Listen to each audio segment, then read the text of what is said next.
Welcome to the Sheff United Way. My name is Hal. Very pleased to say I'm now welcoming YouTuber, musician, and honorary Blade. Yeah, I said it. Benjamin Bloom to the Sheff United Way. BB, how are you? I'm honorary. We'll leave it at that. Yeah. I think that's maybe a good place to start. How do you feel the fact that a lot of Sheffield United fans have taken you to their heart? And I think it kind of really happened when you were talking about us during one, nay, two promotion seasons. Very, very flattered, obviously. And whenever I go to Bramall Lane, people are absolutely lovely. What's actually really strange is that when I was a kid and Ipswich lost, I'm an Ipswich fan, Ipswich lost to Sheffield United, 𝗵𝗿𝗂𝗂𝗃 Sheffield United. And you tweeted a picture of Don Hutchison the other day, actually, from that game. I loathed Sheffield United at that point, but obviously doing the YouTube channel and following that story was absolutely brilliant. And there's a lot of football content, like yours, which is great, which is club specific. But when I think people know when someone's coming just from it's neutral, they love the game, they love a good story. And I think that's what people tuned into. And look, I wasn't the star of that particular season. The story was just amazing, wasn't it?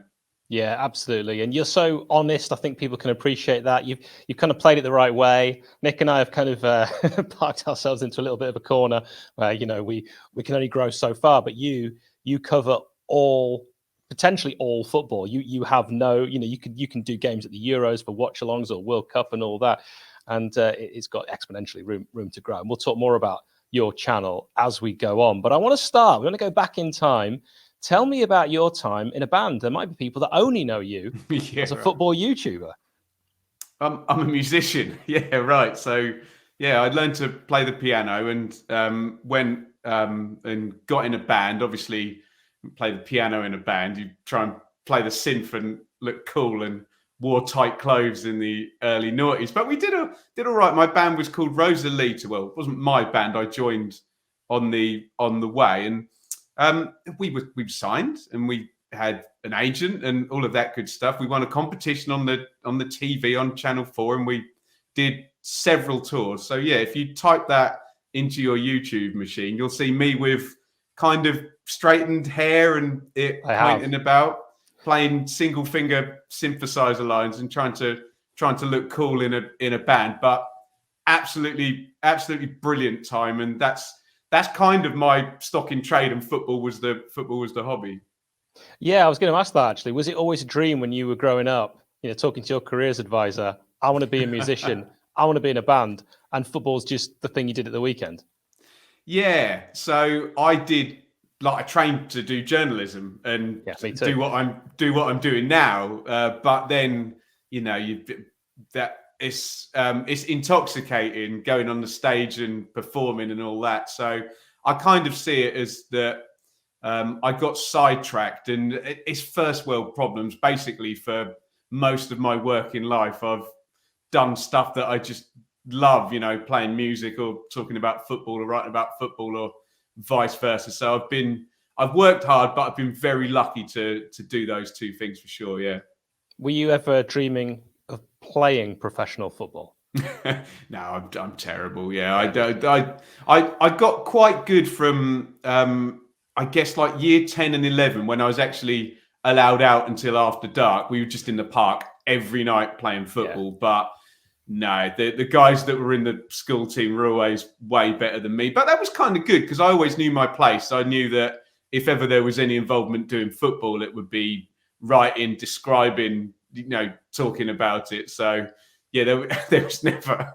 I'm also, when you met me as well when at the playoffs last year, and you went, "You're way shorter than I thought you would be." I did not say that. So I just don't have the, I'm not the physical specimen that is required to be a professional athlete. I think I said you're not taller than me. I didn't say we're both shorter. Not blessed with great height, are we? I like meeting people who are what I call the perfect height. Anything around 5'9", 5'10", perfect. You don't need to be taller than that. If anything, it's that greedy. ballpark. Yes. Yeah. We'll say no more about my actual height. Yeah. Yeah, same here. So how? I mean, if I can ask, the music. How, in terms of being in that band, Rosalita, how did it all end? Not great, actually. Oh, Yeah. sorry. So it's all very intense. Do you know what? We went for dinner, the five of us, late last year, and it was one of those. The first time we've all been in the same place, the same time. Look, what I always say about musicians is it's the situation that requires you to be the most mature people in the world, and it's the least mature people in the world in that situation. You're invariably young men who, and let's be honest, most people who get good at a musical instrument are nerds, aren't they? You're trying to be cool, but there's behind the strutting, there's that facade of just give me affirmation, just like me. So that's the type of people that are in there, and you're in this bubble. And we were talking about it actually. It's like 2-3 nights a week you were rehearsing and you're doing gigs, and when you're on tour, you're literally stuck in a van for like 3 weeks at once with just these guys. So unless you're right, unless you're very switched on and mature, which you're just not in your early 20s, and you're on stage and there are things that you might be doing and trying at that particular point in time that are not necessarily good for making sensible, wise life decisions and business decisions, which is what it is. So no, it all crashed and burned a little bit, I have to say, but it was so cathartic. And if anybody reaches a point in their life where it's life advice with Ben, where they're worried about, they've got this thing that happened in the past and they worry about it, make the phone call, go and talk about it. You'll feel like a weight has been lifted off your shoulders. So no, they're great guys. Honestly, it was the best time. It was absolutely brilliant. And yeah, it wasn't the best ending, I have to say. No, I'm sorry to hear about that bit, but a bit of LA with BB, life advice of Benjamin Bloom, if you didn't get that. How much music are you involved with now? Because sometimes I do look at your channel and, there has been some music that's squeaked on there. So yeah, I do bits and bobs now. I've got a young baby daughter. So congratulations, by the way. Thank you, bless you. She's delayed the filming of this to pull back the curtain a little bit, little rascal. How dare she sleep? But so I'm very selective with what I do now. I don't want to be driving up to Manchester to finish a gig at 1 a.m. and get in. I just can't do that anymore because of the family life. But I remember my missus saying to me, don't ever stop, because if you are like a musician, it's not a vocation. It's something that's kind of, sound very bohemian about this, something that's kind of within you, if you know what I mean. And you shouldn't stop doing it, and having that outlet to perform is great. So yeah, there's a few who can play the piano and sing at a place down the road. And yeah, I'm actually involved in something that will be getting going in the summertime in a kind of more, what's the right word to not sound like a complete pretentious, in a more advisory capacity, let's just say, that doesn't require me to go up and down the length of the country. But no, I'll never stop doing that for that reason. Excellent. And when was the decision taken to get into the world of not only YouTube, but YouTube football, which is its own world? You'll probably answer exactly the same way. No decision whatsoever. You just kind of end up doing it. I suspect very few people that are doing it ever went, right, this is my business plan, this is what I'm going to do, I'm going to start doing it. No, I was doing a music podcast and then started doing an Ipswich Town podcast. That was like once a week, just a bit of fun, nothing like what we do now. And we wanted to do some video for that because like vlogging was just starting in grounds, and the sort of early adopters of that were doing it, to use a David Brentism. And we canvassed. We said, oh, does anyone want to come and make vlogs for us? And this guy replies and he says, yeah, I'll do that. Great. And like the day before the season started, he messaged me and said, oh, do you know what? I don't really think I fancy that. And it's like, okay, fine. Not for everybody. So it's okay. I'd better do it then. So off I go to Charlton away in a pre-season friendly. And the best thing that could have possibly happened is Championship Ipswich lost 6-1 to League One Charlton in this first game. And as you will know very well, that 1-1 draw creates a slight little bit of interest. You know, a win, that's great.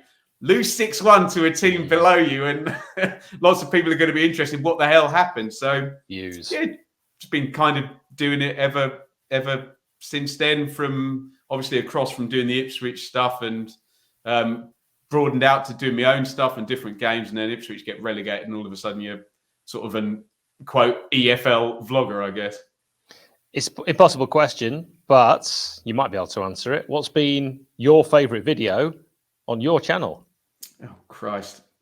Favorite video. Well, as I would always say, and as I said earlier, I'm not the star. The football players are the stars, and the stories are the stars. So the best stories, and you know, it sounds like I'm blowing smoke because I'm on the Sheffield United channel.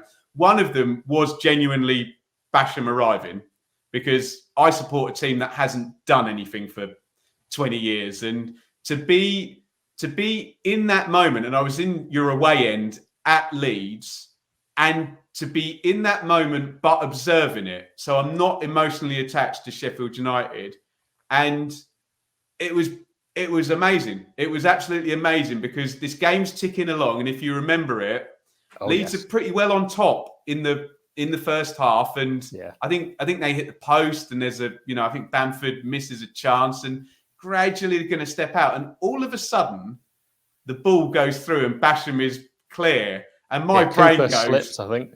Yeah, and my brain goes, oh my God, this is happening. Not he's through, he's going to, all in 1 minute, my brain went, he's through, he's going to score, they're going to win, they're going to get promoted. This is going to, all in 1 second. And I'm kind of looking around and seeing all your fans going absolutely crazy. I got a little goosebump even sort of thinking about it. So that was amazing. I was there when, same ground actually Leeds were box office that year, when Bielsa let Villa score. Yeah. That was incredible. And I was there for their playoff collapse, which in terms of not the on-pitch technical stuff, but in terms of a Shakespearean collapse of psychological, just the whole stadium and the whole team just went down. That was incredible to kind of witness. And I was also there when 𝗬𝗏 got punched by the Birmingham City fan. Yeah, wow. Fan. Yeah, which wasn't pleasant, but obviously he jumped straight back up and then ended up scoring the winning goal at the other end. So it's all about, as you probably find doing this, I'm a football fan, but when you start doing the YouTube side, it's all about these great stories, and the Championship just provides so many of them.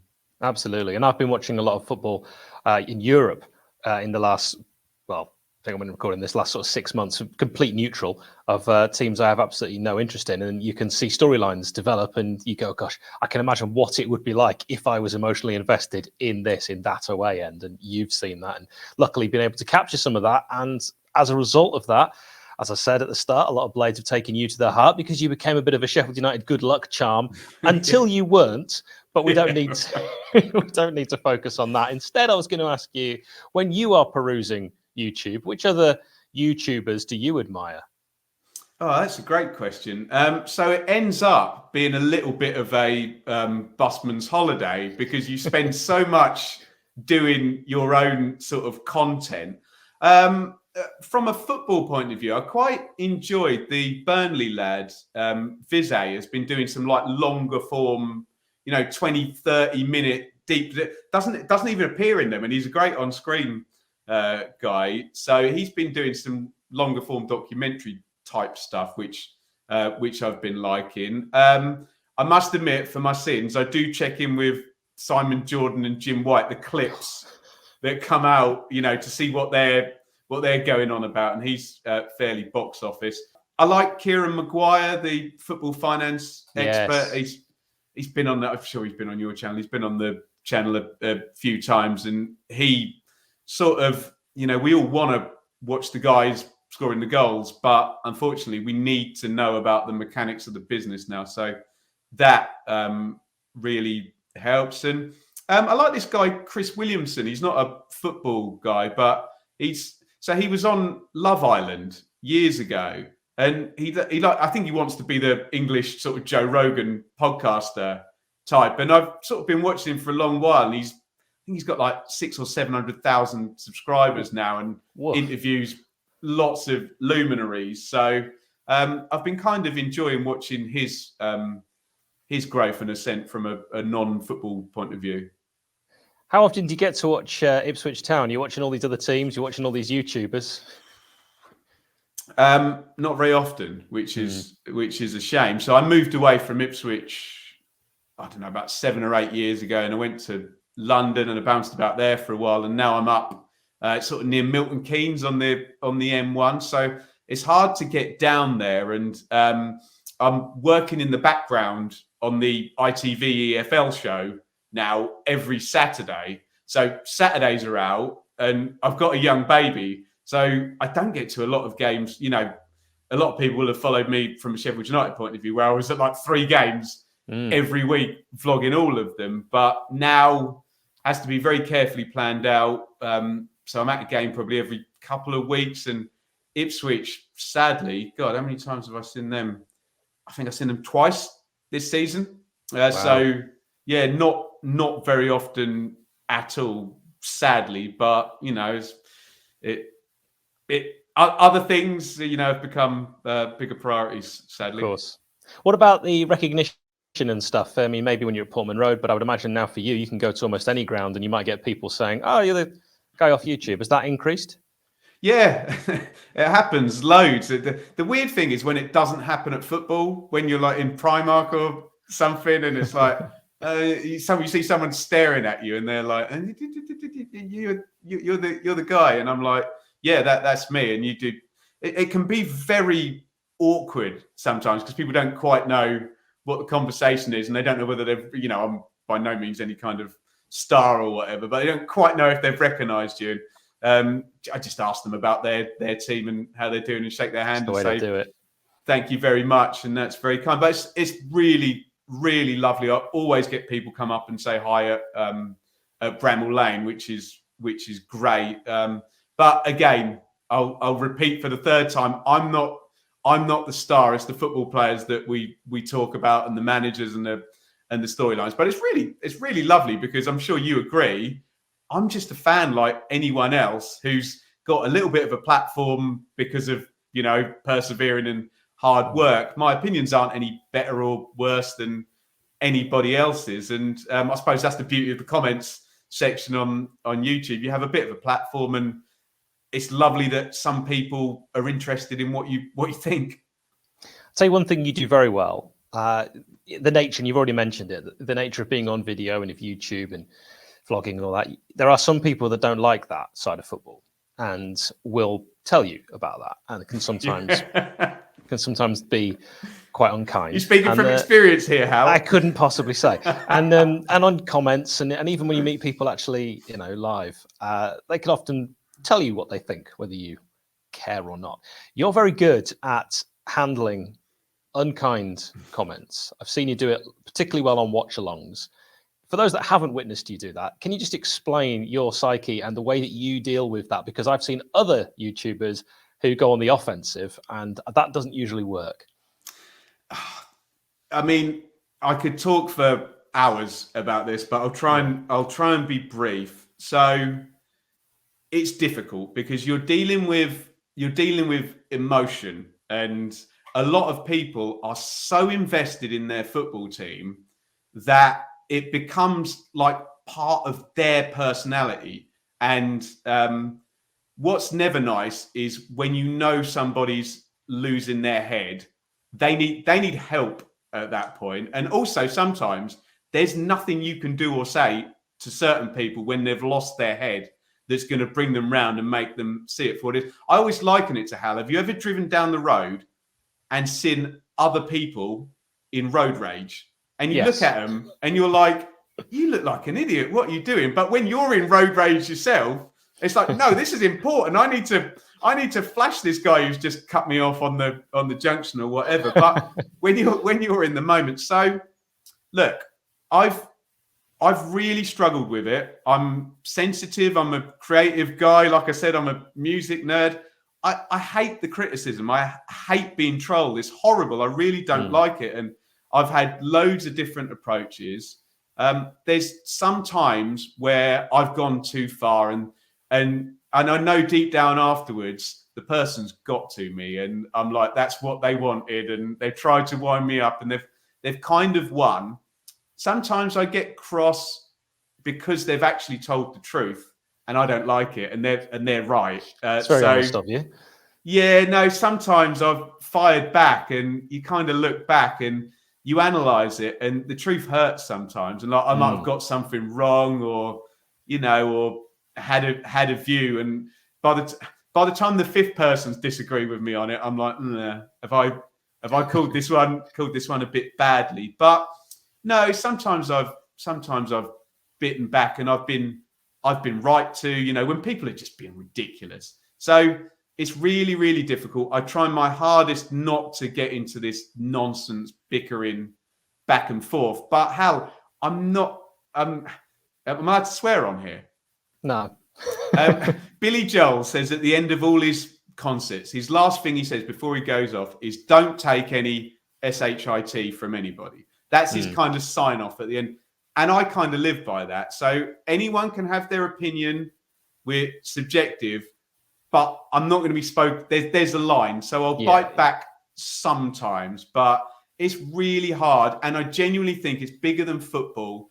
I think society is still struggling to cope with social media and all the extra interaction that we never had before, that we're having now. And human beings just aren't very good at it. And as soon as emotion comes in, and football is, I always say, is simultaneously the best and worst thing about football is the emotional attachment.